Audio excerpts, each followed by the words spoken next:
All right, I'm back, and where were we, right? So we were just trying to kind of abstract this away, and we've already done like we're expecting that 2 bytes is implemented, and we're just writing the attributes, right? So let's actually add another attribute to as one we created, and let's call this something like, I'm not sure. Well, okay, so one thing that should be noted here, this shouldn't be done here. It should be done afterwards in here, right? And that's something I forgot to do. So it should be here at the level of main. So main modifies it. Body in this case. Body.superclass. And then we just output the body, right? That makes sense. So then what we can do, so yeah, it's not res, it's actually body.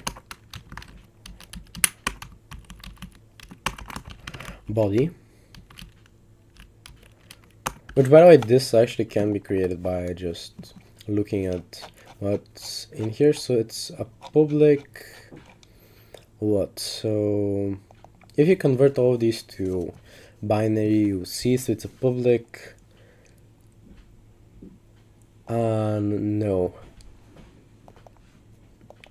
a public volatile. And so we have the actual stuff. I'm not sure, it's not volatile. I don't think it's volatile. It's public something, I'm not sure.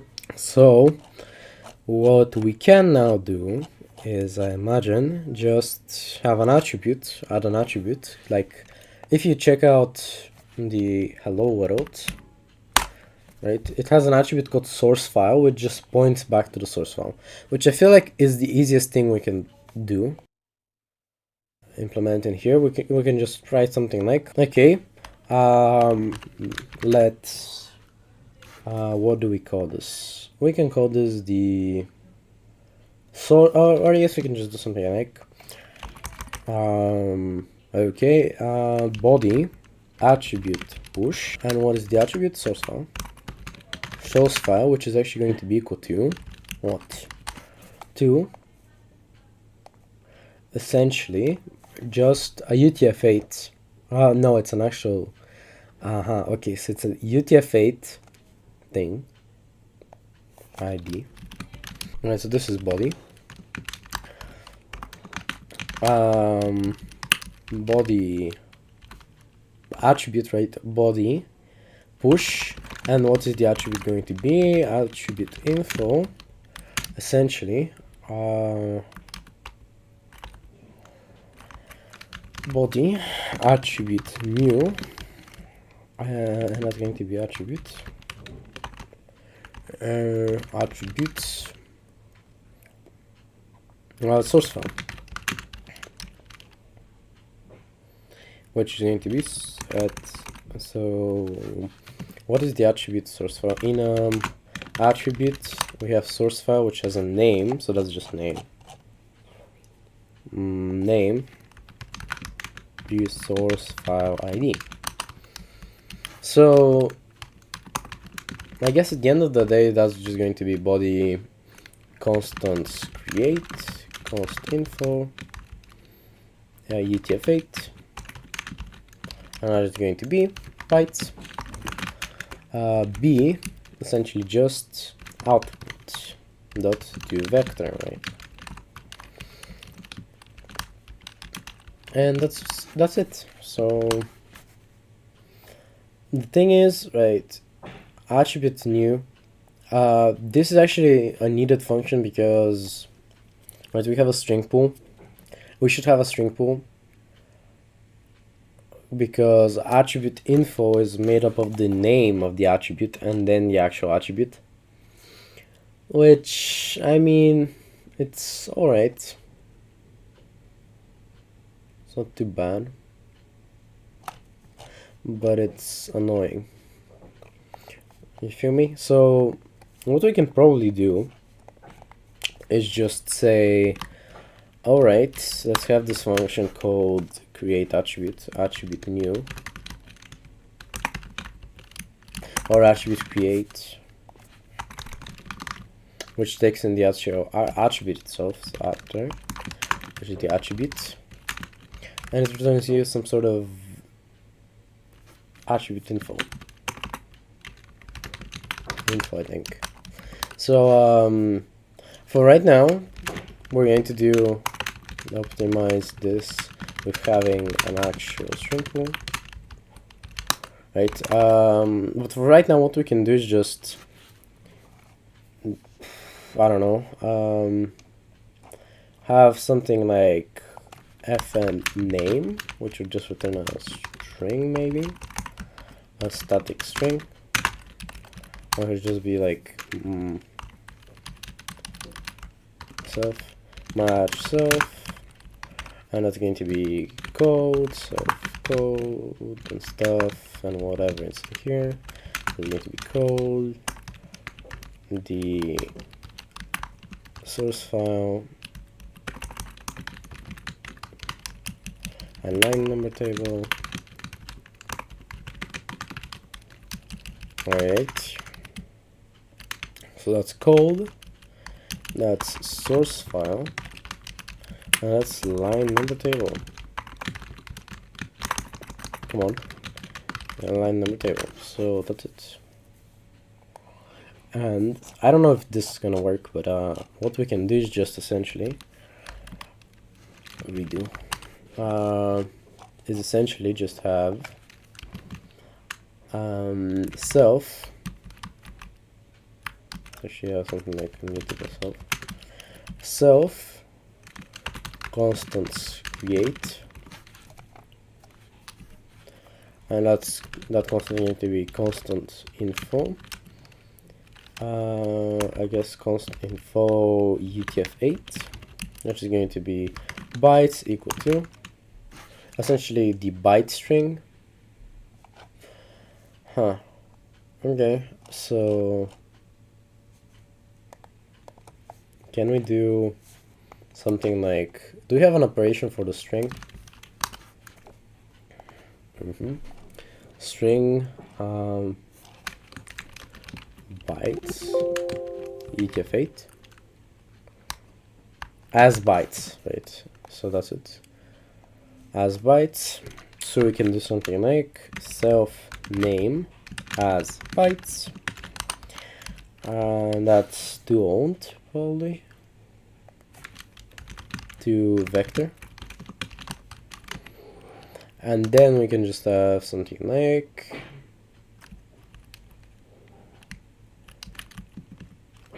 self attributes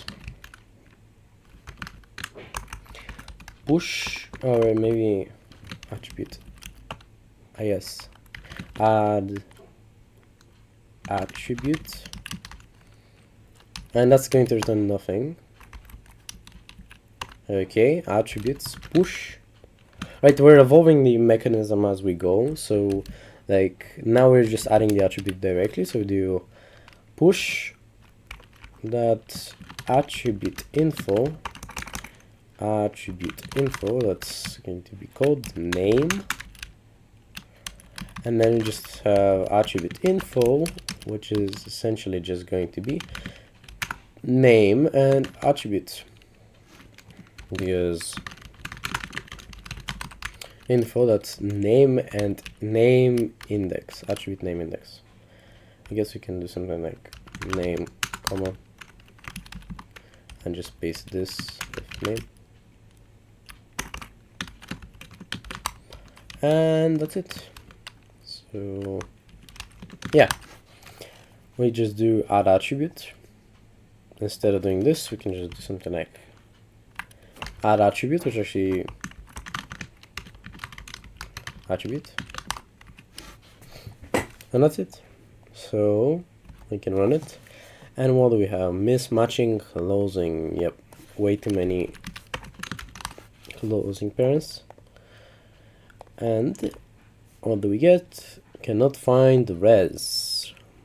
Yes, I forgot somewhere to change address for that. So 243 here. Yes, it's body constant. Create, and let's CLS again. Name. I guess body add attribute. That makes it so much easier to add the attributes. Cargo run, name, self name, unknown field. So what can we do? Well, yeah, because it's name, like this. Add attributes, so that's adder name.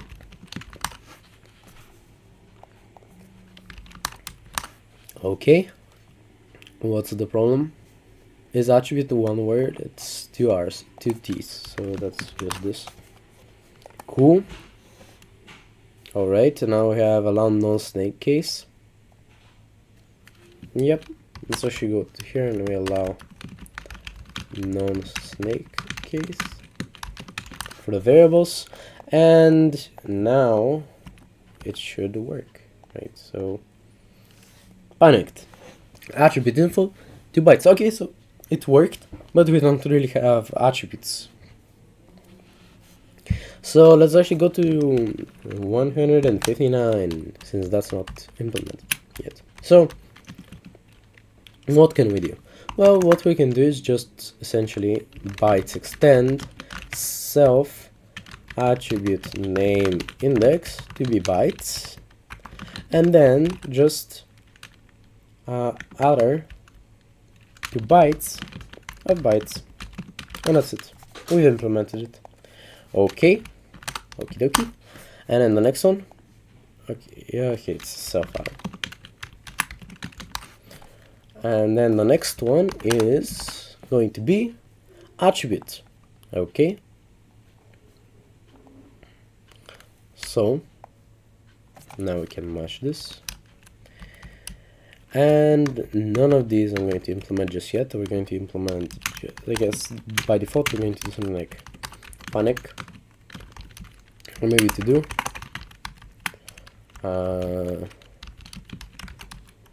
no, I guess that's self. Okay, and we do source file. Okay, so source file name. And how does that do? We just do something like bytes extend bytes extend name to be bytes, and that's essentially it. And that should in turn write to the file, right? So now we have a working one, and if we check it, what do we get? We get so that's temp.java, I'm sorry, output.class. Ooh, oh right, so we failed at okay, so we have a problem. Right, so okay,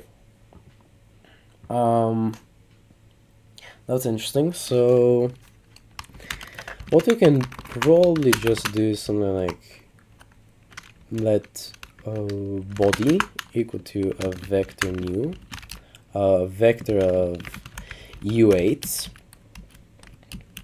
then extend the body, and at the end what we can do is just write the bytes extend, because I remember, right, if you check the attributes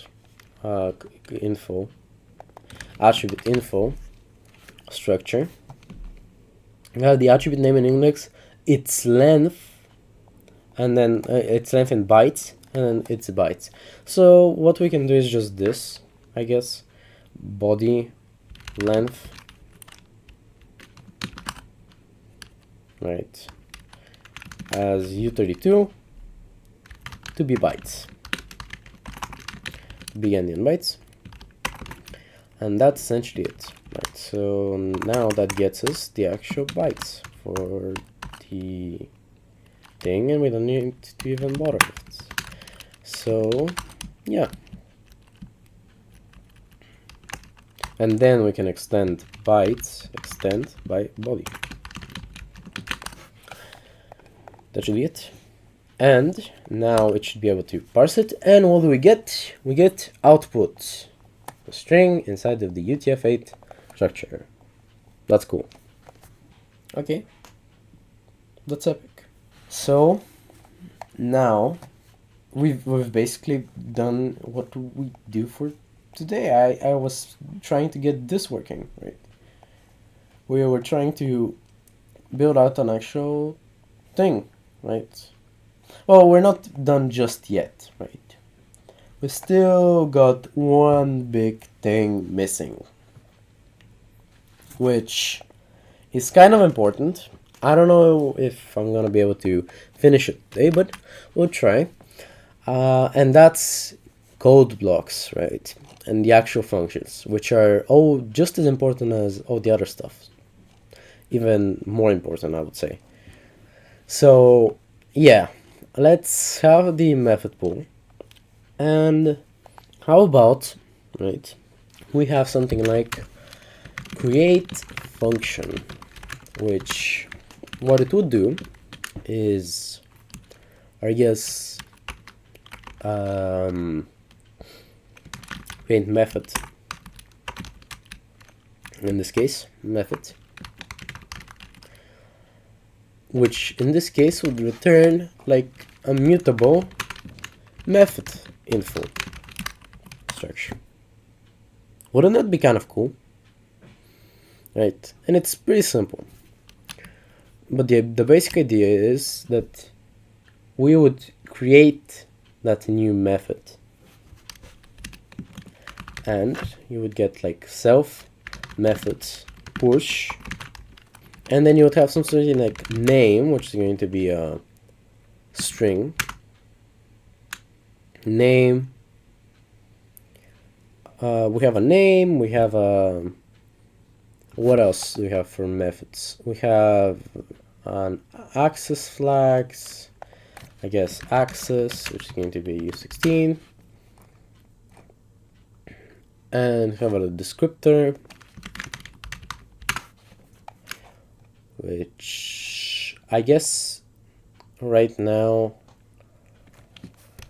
we can take it as an index, but it's kind of annoying, right? So maybe we just do a string describing in the actual thing. Maybe we even just do a string like this. And of course we have the attributes, which in our case we will leave empty, create method, because that's actually supposed to be a new kind of thing. So now we can do method info, so that's info, method info equal to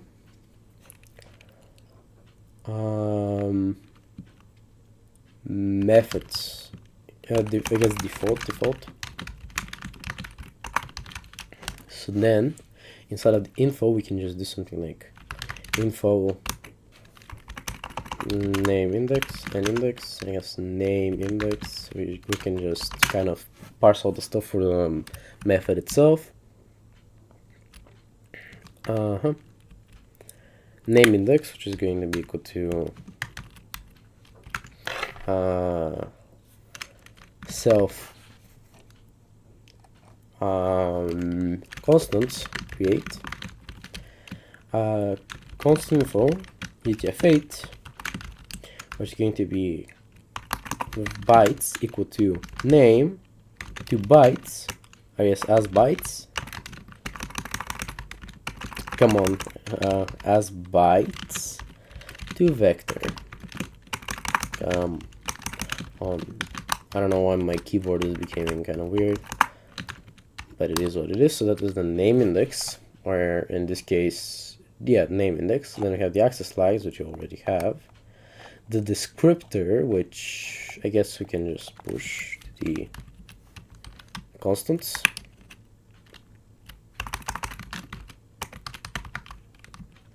Descriptor index. And we're going to just push that.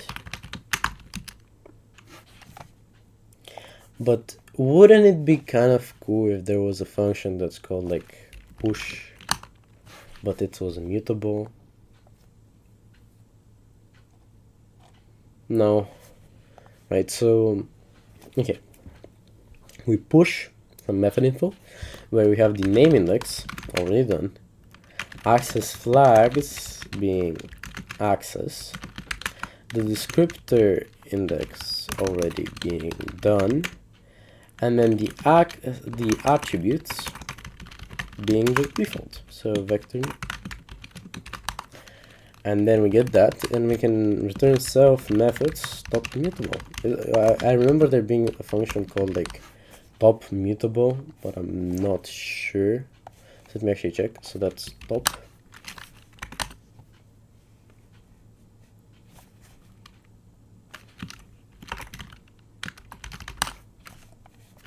Maybe it's standard vector. We'll just use standard vector.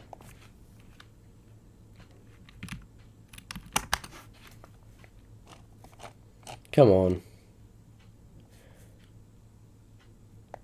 Can I go back to vector and then do something like we want to get mutable,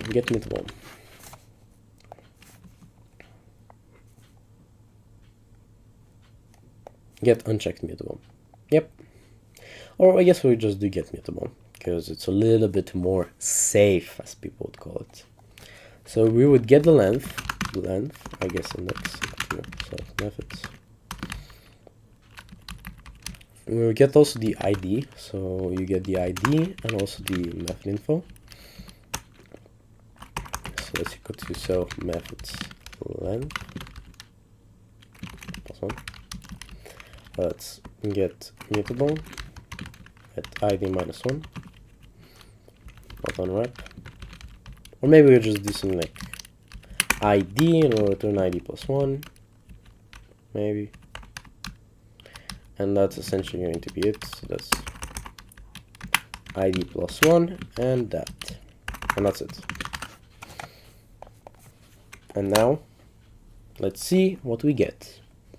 We have length, which methods inner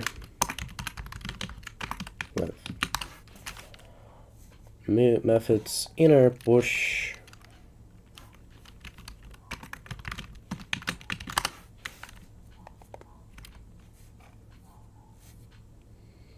as usize as u16 +1, that should work. Get mutable, no named method for, maybe it's inner, yeah. But inner, get mutable ID, and then we unwrap, and that's it. So now what we can do is essentially just have a main function, right? So what you should do is just have okay, so we can just do something like create a basic empty basic scope, right? An empty scope without if, without else, without anything. Basically, this is not used very commonly, not unless you're doing something like this, right? Where you're returning, which is very unique to just Rust. But this scope, you can use it in a lot of languages, including Java, including C, including C++, and this is rarely used when you want to keep a variable name to a certain scope, right? Like, for example, if you have a variable foo, and you have another variable foo in here, like, you don't want this foo to leak into here. Or if you have, like, this is not very sophisticated names, they're very generic, and you probably don't want to leak these kind of names outside of this scope, so you just define it here. You do the operations with foo, right? You do some operations with foo, like some operations, right? And then at the end of the scope, foo is no longer going to be able to be referenced, right? So this gives error because foo is a very generic name, so you just put it under a basic scope, which also has the added benefit of being so that any mutable reference that you take in the scope is going to stay in the scope up until here, up until the final bracket. So now what we can do is just body create methods. Okay, and what are we creating? We're creating a method called main with the access flag as being an access public and an access static. The descriptor itself is actually going to be what? It's going to be, let me actually get the descriptor from, come on, not this, I wanted to go to the, into here, and let's actually get the descriptor from the main function of hello world, which the descriptor is just this. So we just do that, and we can then just create that method, and let's we can do method. And then you just do something like method attributes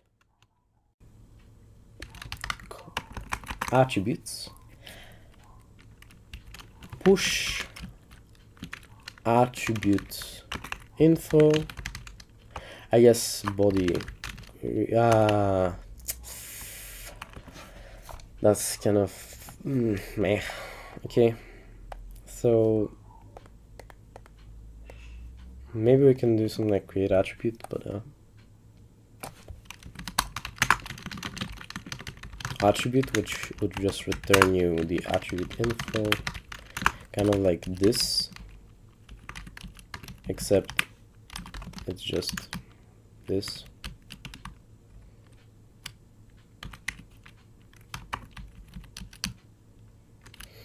Okay, mutable self, then the attribute itself, then you get that attribute info and you just return it. And then this can actually use that to its advantage, and then just have self create attribute, and that's it for other. Useful to use the function table. So yes, for right now we can just create it when we don't need to do anything with it. Right, let's run it, and what do we get? Second mutable borrow occurs here. Oh my god, okay, let's I thought this would happen. You just do something like yes, base. And there's a base. A base attribute. And that's it. So now what we should see actually is what? A method named main with the access flags for public and static, with the descriptor for a main function with 0 attribute. So right now it has 0 attributes, which is fair, I guess.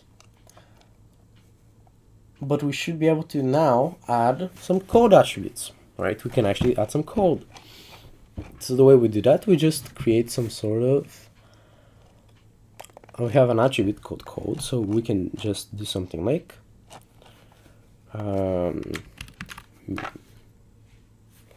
oh, that's kind of bad, right?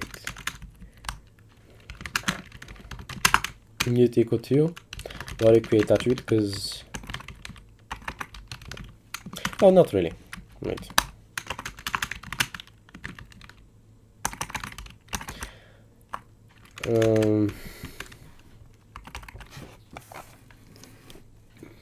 Right, so the thing is, this has to borrow self if mutable. And this also has to borrow self if mutable, right? Create method and this borrow self immutable, but also this mutable is bound to self, which is not good. I feel like it should be bound to the inner method so that the mutable only, oh, that's kind of weird. Right. Well, I'll work it out later, but for right now we can just define the attribute for code. I guess, code maybe. We can name it something like body, create attribute, and that attribute is going to be const inf attribute code, which is going to be code block defaults. And now we have some sort of code which we can add into its attributes. So we just do code, which means we can probably do something like an array of these. So now we're actually extending the what we have in here. So create method should actually also probably accept a vector of others, which is just attributes.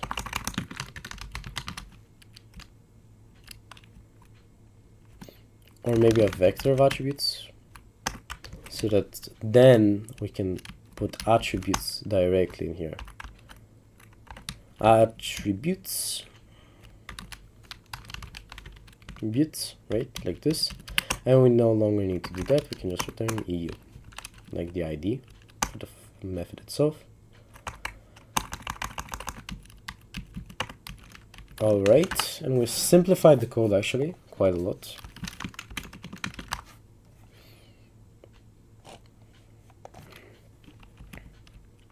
So now we can just do something like a vector of code. So that's it. So now, missing block. Okay, let's actually do as use theme, which should be fine. CLS and run it once again. Attribute. Come on. Clear. Run it again. Okay.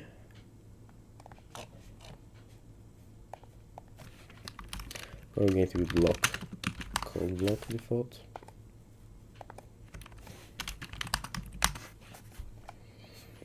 Expected struct vector of attribute info. Yeah, it's attribute info. Attribute info. Makes sense.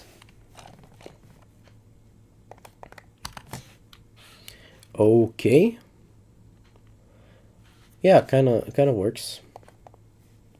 And what do we get? We have not implemented for the code block, right? We haven't implemented the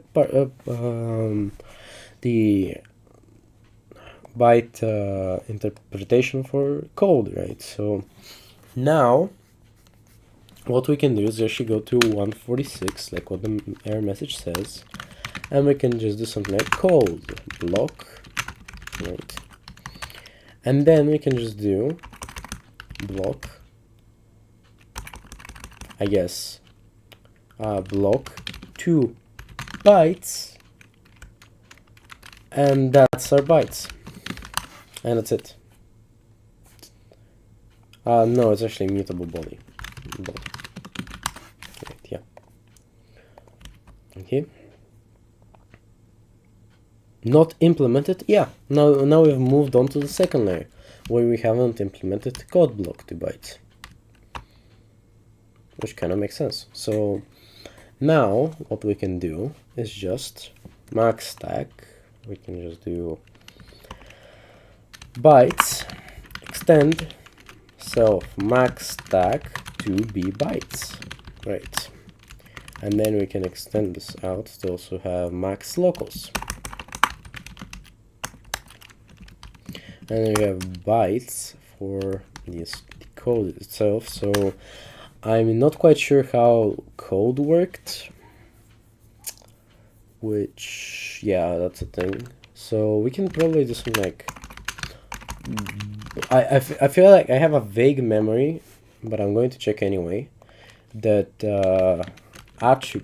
code attribute, the code attribute, yeah, it was byte length. Okay, that makes sense. we can just do let mutable body, make it a vector of u8s, make it a new vector, then go through all the instructions in self-code, iter, instruction dot 2 bytes into the body, and then what we can do is just bytes extend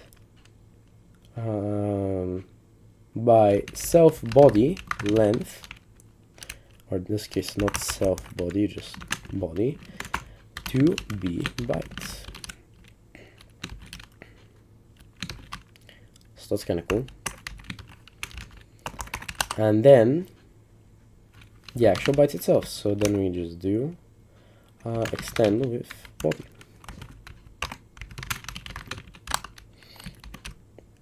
I'm just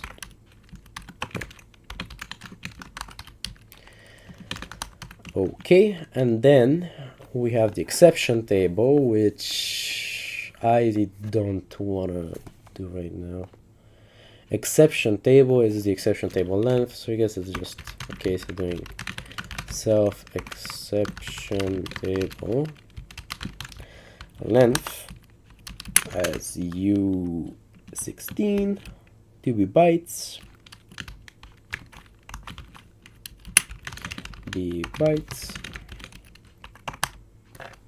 and then bytes, and then for xc in self exception table iter xc, that's 2 bytes inside of bytes. Right, makes sense? Makes sense. And then we can just take attributes like what we did in here. Yank, essentially the exact same thing.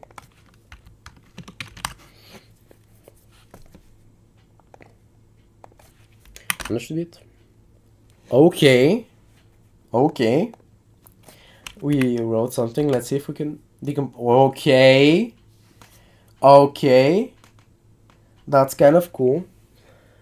Not gonna lie. That's really cool. Okay, so I'm noticing one issue with our disassembler in here, which is the fact that code space this doesn't end with another, yeah, we need another thing in here. That makes sense. Okay, let's just fix it. I just noticed it here, right? We don't have a closing bracket, but yeah, now we have. So we have code. We now can probably just go ahead and try to add some actual code, right? So I guess for today, since the episode is getting quite long, we should just write a really basic method where we just return from the function. We can just do that by just doing methods. No, I guess that's our code. So let's actually do block.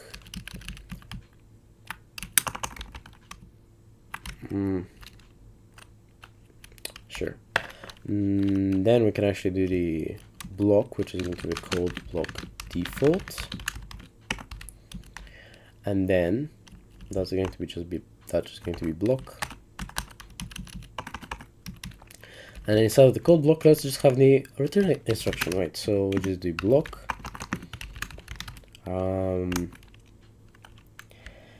code push. What are we pushing? We're going to pushing instruction return, and that's it. Or ret, it is called. And that's it. We just want to do this.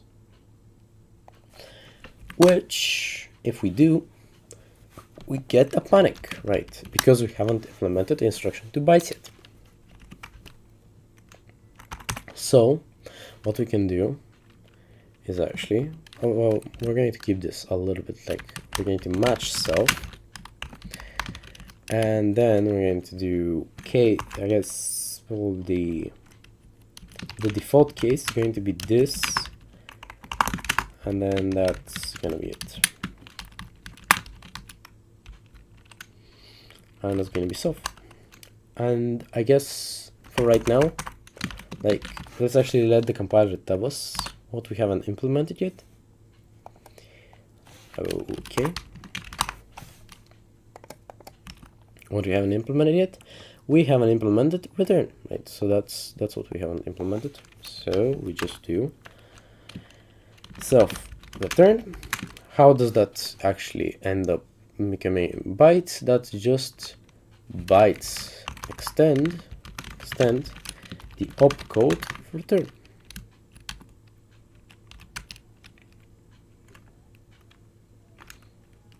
as I guess 2b bytes, and that's it. So opcode ret, I feel like is defines return maybe. Did we not take it? We haven't taken it yet, so let's actually go to 0 and search for the actual opcodes, right? So these are the opcodes.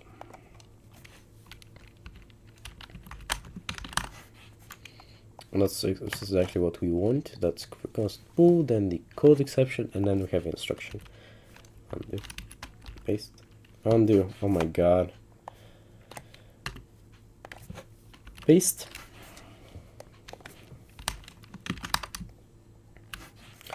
So the instruction is called red, so maybe this should also become called red. So yeah. Let's just do bytes extend opcode for the return, and that should be it.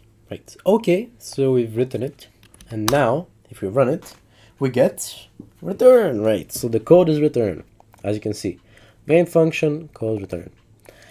Now, for the final test, is this going to work if I run it right now? Linkage error occurred while loading main class outputs. Java class formatter. Arguments can't be fit into locals in class file outputs. So, okay. That's a little bit interesting, right? So it says it couldn't format it. Maybe it's because we're missing the init part. So every class, if you check this in here, has this init function. That's a hidden function, which has access flags of just being public. So I guess for right now, we can just create the init function, just like one-to-one, copy it from what we have in the disassembler. So that just means doing this, and then doing this, and the function is just void, from what I can remember. And then we can just do something like init. So that's the first method ever. It's called init, in which we just have access flags, which is just public, nothing else. And then we have push variable 0, which push var was what? That's why I don't really like some of the stuff we did in here. Let's actually do this. So that's a load. And also change this to red. Code return. That's code red. Code return. No matches. That's kind of cool. And let's actually run our disassembler once again. Not on here, but yeah. So we have a load 0. We have invoke special 1, and then we have return. And invoke special 1 is invoking the method ref of object init. I guess. Sure. I mean, sure.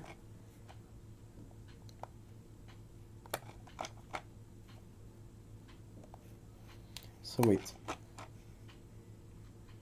So it does method ref class name UTF-8, yeah, and then we have name and type, which is init, and a lot of stuff.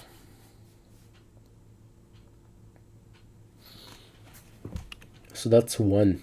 That's no, that's for print stream, right? It shouldn't be that like that. It should be just a case of doing, right? Well, I'll do it either way. So I think the documentation even mentions the init method. The initial type state of method consists of an empty operand stack, whether it's in, yeah, okay. So, all right, let's actually write this down really quickly. So this is this, which we can split into different parts.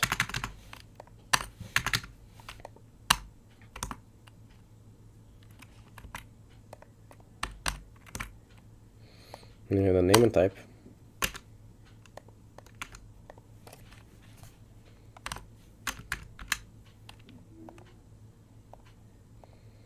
And then the name, which is going to be this, and the type, which is going to be this.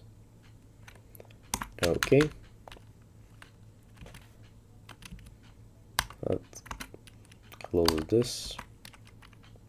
That closes this.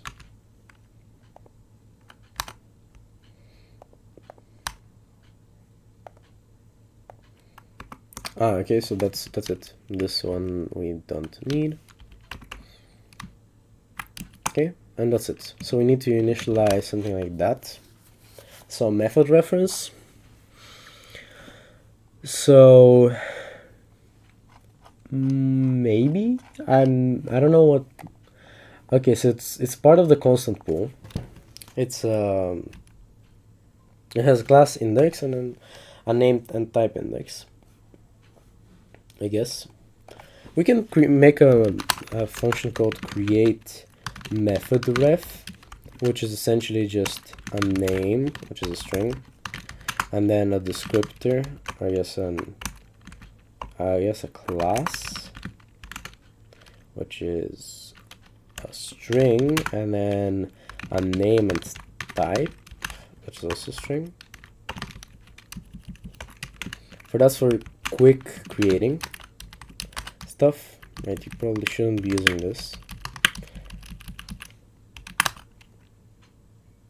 So we need to just do, right, we need to do name index, which is the exact same thing as name, class, I guess class, which is const info. What do we know about the class though? Right, in here, class is class, right? And we have a class, and then that just has a name, which is a pointer to UTF-8. Sure. I mean, okay, name index, and then class index. Okay, name index. Okay, I'm sorry, I'm adding the wrong function. Class index. Go to self constants create constant info. That's going to be class, which is going to have a name of name index. I guess name index, I think that works. That's our class made, and then we just make the name and type, which it's pretty simple to do. I think it's just name and type. That's easy. I guess we can just do some like create name type. I guess those are kind of like building blocks, right? You want to have these inside of constants, right? You want to have this instead of the constant pool instead, right? The constant pool instead. So these are kind of like helper functions for creating stuff inside of the constant pool. Create method ref, which would just do exactly this, class index. And then we have the name and type.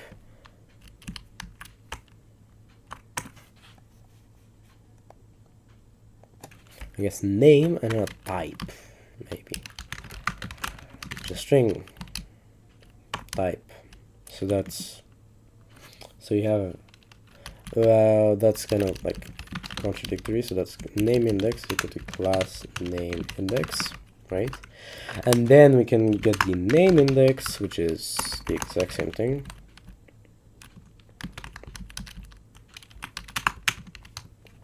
But instead of a class, it's just name. And then we have type index, which is equal to redo. Instead of that, it's actually called a type index, and it's using the type. Right? We don't need a descriptor. We have the ID, which is essentially just self inner length, self create, constant self create, self create, self create, ID, which is inner length. And I guess that then the result is just self create constant info called method ref, which is just a class index and a name and type index. Now I need to do name and type index, which is self create constant info name and name type, which is just name index descriptor index, which is called a type index. Right, that makes sense.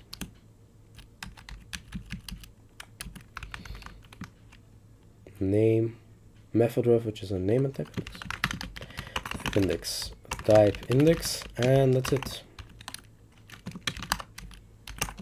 So it's just a helper function to create that inside of the constant pool, and then we can just do in here. We can just do something like so. Right, we do.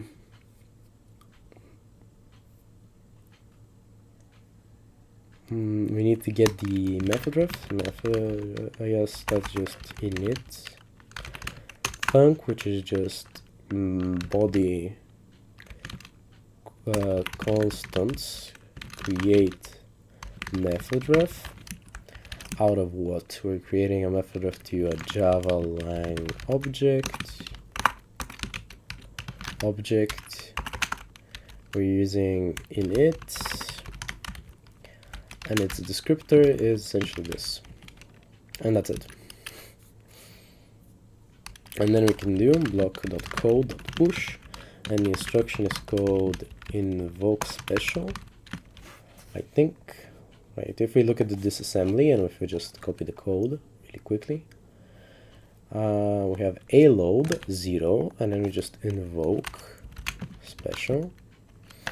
So that's invoke special init function.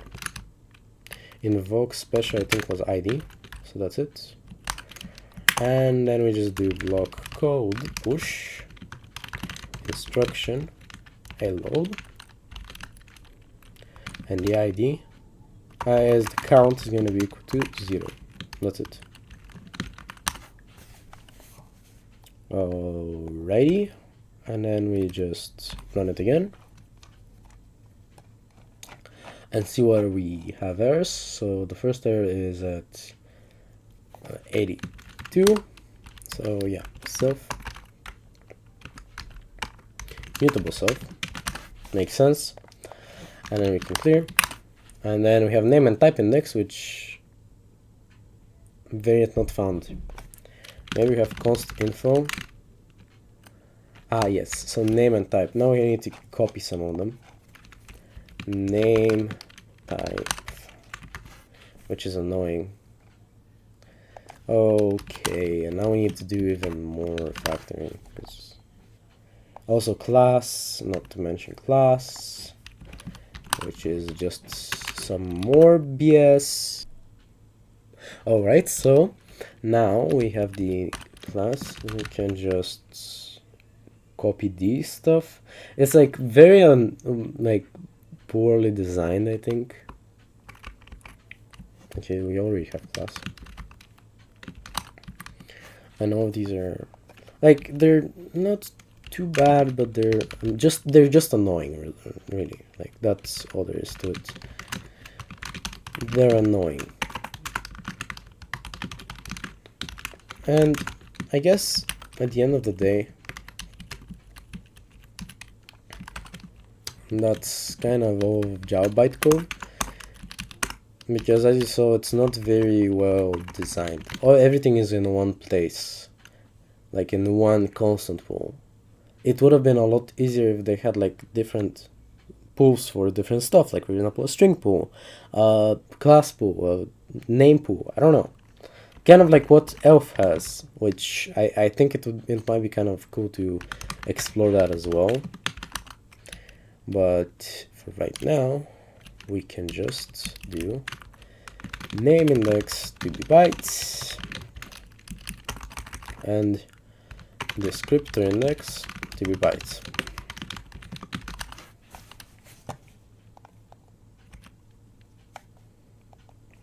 Constant info. There's no such thing as method ref. Okay, so we have method ref. Okay, method ref. So that's gonna be class index, which is a U16, and name and type index, which is another U16. So that's essentially going to be very similar. Undo. That's gonna be very similar to this. Essentially, just call it a method ref. Get these fields, and bro, why is it not copying it correctly? Oh my god. Okay, we get it, you wanna be annoying. Okay, and that's gonna be method ref. Yeah, method handle, method type, method ref, right? Yeah, method ref. And then we have class index and name and type index. And type index. And that's it. So now, what do we get? We have at line 69. Nice. Well, we have this that we don't need.